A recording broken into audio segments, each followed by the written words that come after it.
राजा साहब का पार्ट 2 हम लोगों को बहुत जल्द देखने को मिलने वाला है। ऐसी कुछ खबरें यहाँ पर निकल कर आ रही हैं जो कि शायद आपको शॉक्ड कर सकती हैं। अब इसी के साथ-साथ यहाँ पर राजा साहब के पोस्ट क्रेडिट सीन का क्या मतलब था और इसके साथ में हम लोगों को एंडिंग में जो भी यहाँ पर फाइटिंग वगैरह सीन देखने को मिले थे, उसका यहाँ पर क्या इफेक्ट होने वाला है राजा साहब के पार्ट 2 के अंदर और क्या स्टोरी हम लोगों को देखने को मिलेगी। इन सब के बारे में जानेंगे, लेकिन उससे पहले ये थोड़ा-सा रिव्यू सुन लो जो कि यहाँ पर एक फैन ने दिया है, जो कि यार राजा साहब देखने गया था। अभी आप मूवी देख के आ रहे हो राजा साहब, मूवी के बारे में बताइए, कैसी रही मूवी? राजा साहब मुझे मूवी कैसी लगी? मैं ना अपनी ज़िंदगी में पहले ही परेशान हूँ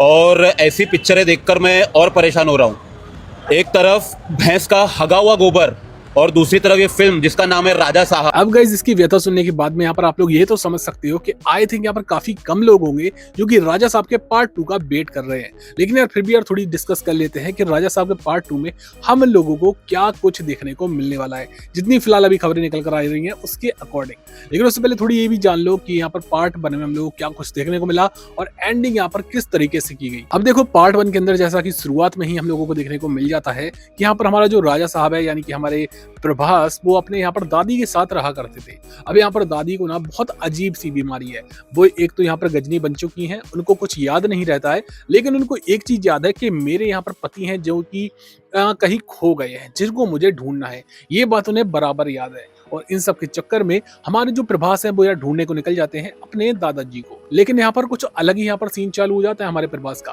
क्योंकि जैसे ही वो यहाँ पर दादा को ढूंढने आता है दूसरे शहर के अंदर, उसको यहाँ पर एक नन से प्यार हो जाता है। अब यहाँ पर उस नन से प्यार तो हो जाता है, लेकिन वो अपने यहाँ पर दादाजी को भूल ही जाता है कि मुझे उन्हें भी ढूंढना है। काफी टाइम तक हम लोगों को यहाँ पर यही देखने को मिलता रहता है कि यहाँ पर नन के प्यार के चक्कर में वो कुछ उल्टी सीधी हरकतें करता है ताकि यहाँ पर जो नन है वो उससे पट जाए। लेकिन इन सब के चक्कर में नन तो उससे नहीं पटती। लेकिन यहाँ पर आगे हमें पता चलता है कि यहाँ पर नन जो होती है वो भी उसको धीरे धीरे पसंद तो करने लगती है, लेकिन एक दूसरे से ये लोग ये सोच रहे थे कि मुझे शायद प्रभास पसंद नहीं करता और प्रभास सोच रहा था कि नन यहाँ पर शादी नहीं कर सकती, इसलिए वो उसका चक्कर छोड़ देता है और वो यहाँ पर दूसरी लड़की ढूंढ लेता है। अब देखो इन सब के बीच में कॉमेडी डालने की तो काफी ज्यादा कोशिश की गई है, बट यार इस मूवी में हम लोगों को कॉमेडी जो है वो भी यार काफी ज्यादा क्रिंज टाइप की देखने को मिली है। मतलब कि आपको यहाँ पर पुराने टाइम के अंदर जब यहाँ पर वीडियोस वगैरह लोग बनाया करते थे, वैसे क्रिंज वीडियोस जो है वो ऐसी टाइप की कुछ चीजें जो है वो हम लोगों को इस मूवी के अंदर देखने को मिली है। अब इसी के साथ में आगे हमें पता चलता है कि यहाँ पर जो दूसरी लड़की होती है जो कि यहाँ पर मतलब कि दादी की लिए जो काम करते थे, क्योंकि दादी पहले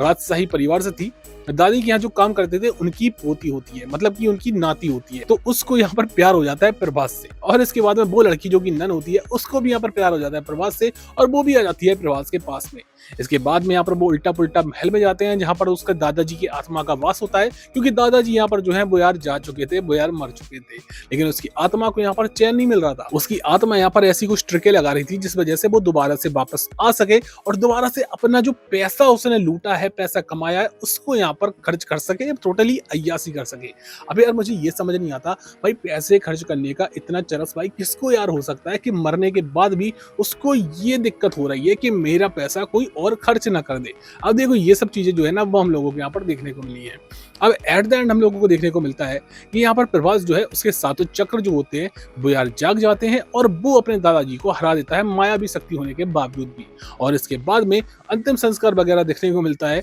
लेकिन यहाँ पर हमें ट्रेलर में एक चीज दिखाई गई थी जहां पर हमें एक राजा साहब का जोकर वाला अवतार देखने को मिला था। अब देखो बताया ऐसा जा रहा है, ऐसे रूमर्स आ रहे हैं कि हम लोगों को राजा साहब का जो पार्ट 2 देखने को मिलने वाला है उसमें ये जोकर वाली स्टोरी होने वाली है और ये जोकर वाली स्टोरी काफी ज्यादा अहम भी रहेगी, क्योंकि इसके अंदर हम लोगों को यहाँ पर ईविल अवतार देखने को मिल सकता है हमारे राजा साहब का। और इसी के साथ साथ यहाँ पर राजा साहब के जो दादाजी थे उनकी पास्ट स्टोरी क्या रही थी और कैसे वो यहाँ पर इतने मायावी इंसान बन गए, ये सारी कुछ जो स्टोरी है वो हमें पार्ट 2 में कवर करती हुई दिखाई जाएगी और हमें सारा जो ओरिजिन है वो जानने को मिलेगा यहाँ पर राजा साहब के दादी जी का और यहाँ पर दादाजी का। अब यार टोटली अगर मैं बात करूँ, सुनने में यार काफी ज्यादा सही लग रहा है। वैसे यार सुनने में यहाँ पर राजा साहब की जो स्टोरी थी वो भी काफी ज्यादा सही लग रही थी, लेकिन जब यहाँ पर देखने गया मूवी को तो यहाँ पर कुछ और ही मसाला निकला, क्योंकि इस मूवी को हॉरर कॉमेडी बताया जा रहा था, लेकिन सच बताऊं इस मूवी में हॉरर मुझे दूर दूर तक नजर नहीं आया और यार कॉमेडी जो थी ना वो भी कॉमेडी यार कुछ ज्यादा खास नहीं थी। और जैसा कि शुरुआत में मैंने आपको एक